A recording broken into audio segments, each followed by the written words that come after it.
Let the People Have Him. Chiam See Tong, The Early Years, by Loke Hoe Yeong. Prologue. 22nd to 23rd December 1984. It was almost 8 p.m.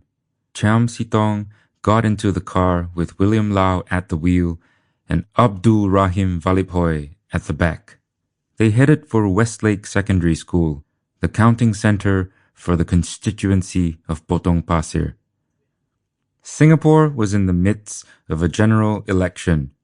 It was polling day, and the polling stations were about to close any minute. Earlier in the day, Chiam was making his rounds at the polling stations in Potong Pasir, which he was contesting as a candidate.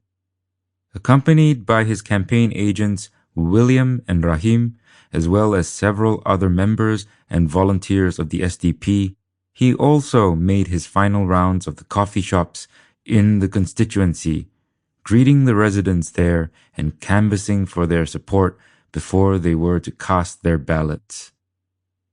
They had a well-prepared strategy for that general election, and all they needed to do was to stick to it. They understood the nature of the discontent among the voters better than the PAP government did. In Potong Pasir, there was widespread unhappiness surrounding the policy of rehousing farmers from villages to the newly built blocks of Housing Development Board HDB flats. Some farmers also came from surrounding neighborhoods like Pek San Theng, today's Bishan.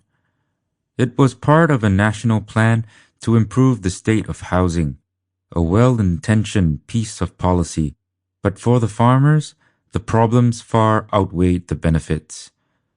The compensation for their farming businesses was highly unsatisfactory, and they faced difficulties in adjusting to their new livelihoods away from farming. They were aggrieved at the authorities for being nonchalant about their plight and, above all, for their smug, government-knows-best attitude.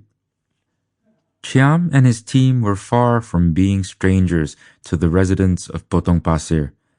They were like friends of the residents who frequently dropped by to visit, if only to hear their personal stories of how they were getting by. It was not the first time Chiam was contesting Potong Pasir.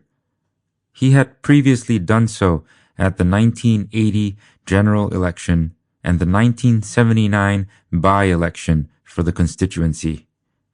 Ever since those earlier elections, he had been walking the ground with his SDP team, meeting and chatting with the residents of Potong Pasir at coffee shops.